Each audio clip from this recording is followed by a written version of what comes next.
সুলেখা রান্নাঘরে। তাই এইভাবে পেঁপের চাটনি বানাতে গেলে কিভাবে বানাচ্ছি আপনাদের সাথে শেয়ার করছি। পেঁপের চাটনি বানিয়ে দেখাচ্ছি। তাই কিভাবে করছি দেখো। পেঁপেটাকে প্রথম আমি কাটবো।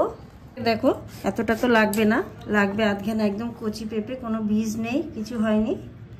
এবার আমি ভালো করে ছাড়িয়ে নেব।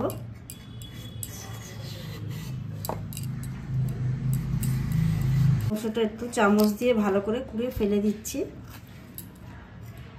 তা দেখো এইভাবে কাটছি, কতটা পাতলা করে বটি দিয়ে, আপনারা চাইলে এটা চাকু দিয়ে কাটতে পারো। দেখো কতটা পাতলা হচ্ছে, নিচ্ছি আস্তে আস্তে করে। একদম যত পাতলা হবে চাটনিটা বেশি টেস্ট হয়।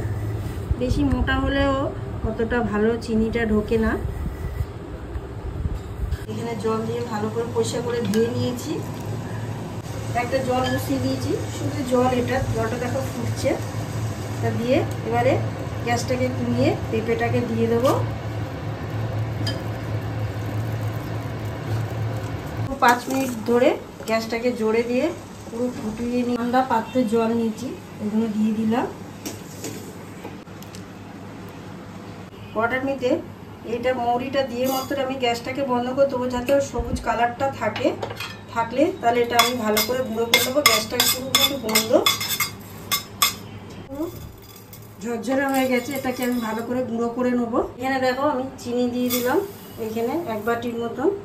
দেখো এখানে 1 বাটি জল দিয়ে দিলাম, আর 1 বাটি চিনিতে 2 বাটি জল দিয়ে দিলাম। গ্যাসটাকে ধরিয়ে দিয়েছি। পেঁপেটা দেখো ঠান্ডা জলে দিয়েছি, একদম পুরো বোঝা যাচ্ছে সাদা হয়ে গেছে, কত সুন্দর, আর সিদ্ধ হয়ে গেছে। এই যে দেখো দেখলেই বোঝা যাবে, ভেঙে যাচ্ছে, মানে একদম পুরো রেডি। চিনি শিরাটা 5 মিনিট ধরে ফুটিয়ে নিয়েছি। তো এবারে দেখো একটু হালকা করে অল্প করে নুন দিয়ে দিলাম। নুনের পরে দেওয়ার পর একটুখানি সামান্য আদা দিয়ে দিলাম, এটা দিয়ে দিচ্ছি, দিলাম দেবো পেঁপেটা। দেখো গ্যাসটাকে সিমে রেখে 5 মিনিট আমি ঢাকনা দিয়ে রেখে দেবো। মিনিট হয়ে গেছে, দেখো ঢাকনাটা আমি খুলে দিয়েছি, দিয়ে গ্যাসটাকে এবার জোরে দিব।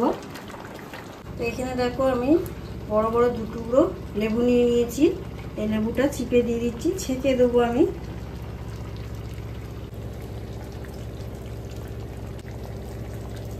দেখো পুরো ছাঁকনি দিয়ে ছেঁকে দিলে এইগুলো আর পড়বে না। পুরো নেড়ে দেবো। দেখো পুরো কিশমিশগুলো কীভাবে সব মিষ্টি ঢুকে গেছে, পেঁপেগুলো এরকম হয়ে গেছে একদম। সেই মুড়িটাকে ভালো করে একদম মিহি করে গুঁড়ো করে নিয়েছি। এবারে হয়ে এসছে, এই মুড়ির গুঁড়োটাকে আমি ওপর দিয়ে ছড়িয়ে দেবো, যাতে সব পেঁপের ভিতরে জিনিসটা লেগে যায়। দিয়ে এবার একটু নেড়ে দেবো হালকা করে, একদম হালকা হাতে। দেখো এবারে পুরো চাটনিটা রেডি হয়ে গেছে, কালারটা এখানে বোঝা যাচ্ছে, একদম চিনি শিরাটা মানে হয়ে গেছে তার মতন, হালকা, একদম হালকা, বেশি নয়। দেখো এবারে আমি গ্যাসটাকে বন্ধ করে দেবো, দিয়ে ঠান্ডা করে আমি পরিবেশন করে দেখাচ্ছি। দেখো এবার আমি চাটনিটা পরিবেশন করে দেখাচ্ছি।